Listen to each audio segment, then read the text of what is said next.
What is up, everybody? Welcome back to the Triple Play Fantasy Show and YouTube channel and Twitter. Everybody's watching it live. I just want to take a quick look at our Devy recap of the week 0. So we're cooking like college football week 0 Devy recap and just kind of go over some key players that I liked. Some guys that definitely were keeping interest on. It was not a strong week 0, but it definitely was. It was a lot of fun to just watch college football again. And just kind of go through some Devy relevant players. Not going to be a long show, but just going to be quick, going through some of the guys that you definitely should take a look at. And just in general, like their Devy, should you be buying, selling, guys like that. So the first guy that we like to look at is Adrian Martinez. So Nebraska played Illinois this weekend. Illinois won 30-22. That was kind of a lock. Devy Royale, a lot of places we call that Illinois is going to win that game. So if we look at Adrian Martinez, 6'2", 220, we know what he is. He's been there, feels like forever. He's never really lived up to the hype. Now, as far as his numbers, they look fine. So when you're looking at his numbers, 232 yards with a touchdown. He also had 100 yards rushing, 1 touchdown. So from that perspective, Adrian looks good. But when we're looking at what he did, 50%, QB rating wasn't great, just overthrew a lot of guys. In terms of Devy, I don't think Adrian Martinez is somebody that we really need to actually be focusing on anymore. I think he's easily droppable in Devy formats. In C2C, he can still put up numbers, so it's not someone that I would hate. DFS as well, I think Adrian Martinez plays a good role. But as far as Devy goes, I think that last nail in the coffin was this weekend. I can see Nebraska kind of moving on. I can see Scott Frost moving on, especially if he's on the hot seat. So I'm out on Adrian Martinez. I'm out on that perspective. But the other guy that we got to talk about a little bit is Gabe Ervin. A lot of Devy guys are touting him as being kind of the next kid, next guy in that true freshman in that offense. When we look at he came into Nebraska, 3-star athlete. So again, didn't have that high recruiting pedigree that you'd like to see. But regardless, you know what? He came there. He looked like he was going to be able to do it. He had one good quick carry. But, 6'1", 190 kid. He had 12 attempts, 33 yards, and a touchdown. I didn't think he scored a touchdown. I think no, he didn't. So Gabe Ervin, someone that I would kind of step away from. He didn't have a touchdown. That's on me. I don't know why it's on there. But other than that, I just think I'm staying away from all Nebraska players. For me, just not in that pedigree for me. I'm getting ready for the Devy. On the flip side, when we're looking at kind of, Illinois, there's no one really to talk about. When we looked at Satowski came in for quarterback for Peters. When he got hurt, he had 2 touchdowns. But again, nothing Devy relevant there. I think the biggest question mark that I had from Illinois' perspective is Chase Brown didn't play. So, Epstein and Love III got it. Chase Brown only had 5 carries. That's interesting to me. But other than that, the one kid I will say that, I didn't put him up here and I didn't really talk about him right away for graphics, but Luke Ford.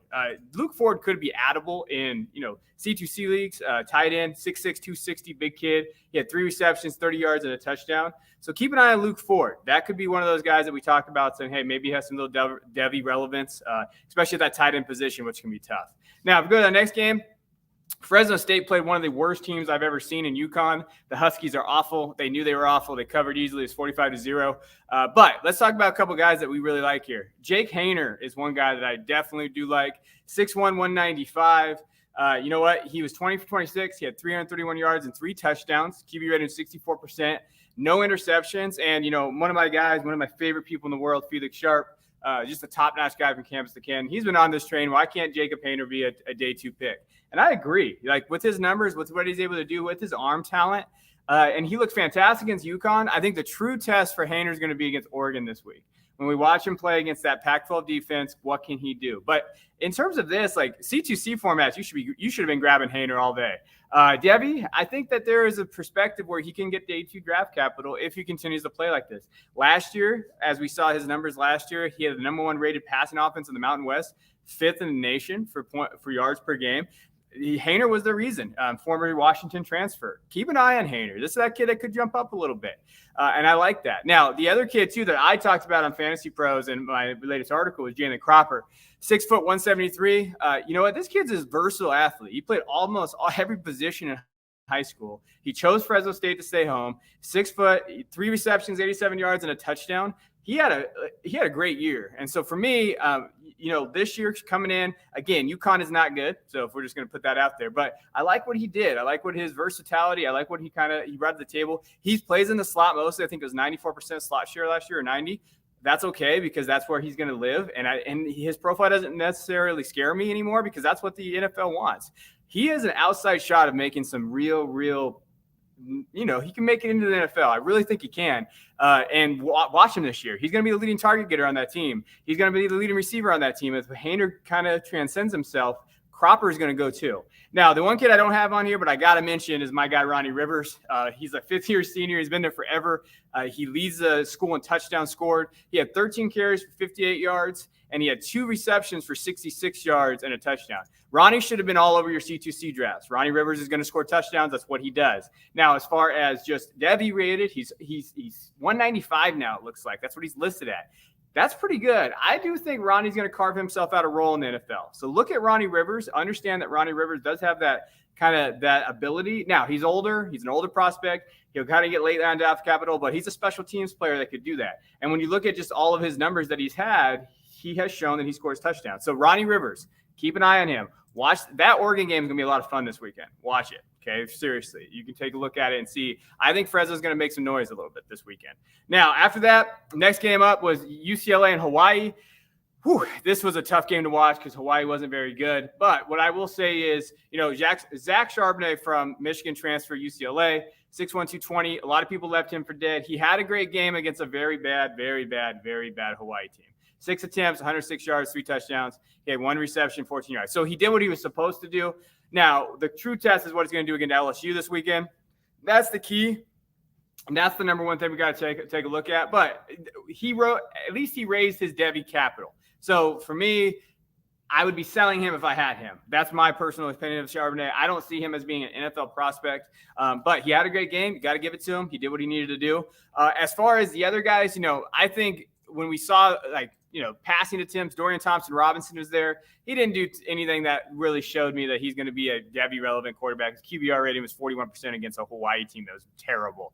After that, there's really no one in there. Dolchitz, he had 1 catch, 15 yards, didn't really do much.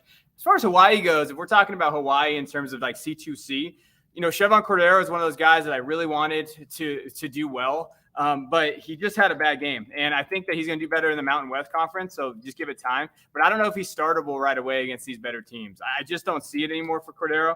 I like him as a prospect, but his biggest problem is that he has Todd Graham as their head coach, and Todd Graham is a terrible head coach. And they changed their perspective. They changed their offensive philosophy. Another guy, Calvin Turner Jr., he had 5 receptions, 50 yards. But again, a lot of these guys just didn't pop off for Hawaii. Terrible game. As far as UCLA goes, Charbonnet is pretty much the only Devy relevant guy besides Dolchitz, and Dolchitz didn't do anything. But I would be selling Charbonnet now. That's what I would be doing right now in Devy leagues if you can. Obviously, not everybody's going to buy, but kind of pounce on that market a little bit. Now, next guy up and next game up was UTEP versus New Mexico State. Again, New Mexico State, not the greatest school in the country, but UTEP has a couple of guys that I really want you guys to keep an eye on. Jacob Cowing, wide receiver from UTEP, 5'11", 170. He had 5 receptions, 158 yards, and a touchdown. And according to PFF this weekend, he had 9.88 yards per route. He looks pretty good. And when you look at his perspective of his profile, especially in that he's going to get targets. So C2C there, he's only a sophomore, so he's going to have that ability to kind of grow, and you saw that. And again, he's a sophomore because of the recruiting stuff, everything. The last 2 years, even last year, had 41 receptions for 691 yards and 3 touchdowns. He's going to be the leading receiver on this team, on a UTEP team that's not very good. But I think that they can put up some numbers on the offensive side, and their defense is going to give up some points. But they did beat New Mexico, obviously 30-3. But New Mexico State is a terrible, terrible team. But keep an eye on Jacob Cowing. Devy price went a little higher. Now, after that, too, is Deion Hankins. I know people have talked about him as being that kid this year. He looked fine. It didn't really have to do too much. He's a big kid, 6'2", 215. Obviously we know his stats from, this year. The last couple of years, last year he had 592 yards rushing and 9 touchdowns. So people are expecting big things from him. Again, this year, 11 attempts, 50 yards and touchdown. He's going to score touchdowns. He had 9 last year. He's going to do that same thing. I liked what I saw from Deion Hankins out there. He's a strong runner. He did what he needed to do. But again, we're talking about this year. What are these guys going to do? The interesting thing is they did split some carries. Now, this could have been because they were up by so much, but it is something to keep an eye on. Deion Hankins is there. Ronald Watt, the junior, 6'10", 205 pounds. He had 11 attempts for 74 yards and a touchdowns as well. So be careful with this. If you're in a C2C league, we could be seeing these split carries a little bit, and Deion Hankins' value is going to drop a little bit. But other than that, loved what I saw from him. Excellent player, excellent kid, and that's kind of what you have to look there. Now, no one on New Mexico State. You shouldn't have anybody on that team. Now, the next game that we're going to talk about, San Jose State, they did what they needed to do. They played Southern Utah, won 45-14. But the interesting kind of the guy that you got to look at for Devy relevance in this team is Nick Starkel. I love what Nick Starkel does. This year against this team, he was 16 for 27, 394 yards and 4 touchdowns. Yeah, he did have an interception. It was a bad interception, and I think when you watch that interception with what he was trying to do too much, that can lead to some issues. But again, he's going to score you points. San Jose State, they won the Mountain West for a reason last year. There's a chance that they're going to repeat this year. Starkel's going to be that guy. Now, what can San Jose State do against USC? I think that's the game, right? Like, we're talking about just if Starkel can come in and do what he did against, Southern Utah, which is a difference than USC. I think USC can maybe be on upset alert a little bit. This is a good program. San Jose State's going to come in there and be ready to go. So USC better be ready to go and play against this kid. If he can do what he did, I think that we're going to be talking about Starkel's Devy kind of rising a little bit. He's got the size that you like to see. He doesn't have that upside for rushing ability. But he's obviously there. He's experienced. This is actually his 5th year. He played at Texas A&M for 2 years in Arkansas, and then he transferred to San Jose State. So he's got the experience. Last year, 2,100 yards and 17 touchdowns in that kind of condensed year. So keep an eye on Starkel. Other than that, that was pretty much it in terms of Devy relevant guys. As always, I'm going to be taking a look at these guys every Monday morning during this time. I'm going to pop on, go over some 5 or 6 guys that had good games, bad games, just some Devy relevance. Should you buy? Shouldn't you buy? And go from there. So I appreciate you guys tuning in. I know it was quick, but next week we have a great slate of games. There are some masterful games. Please make sure you check out our Fantasy Pros articles. Check out all the stuff on our YouTube channel. You can always find me at @DuBois_22 on Twitter. Ask me Devy questions. I'm always open. You can send me messages anytime. I will respond. I appreciate you guys tuning in, and we will check you guys next week at this time, week 1, Devy recap, and talk about some great games that have happened.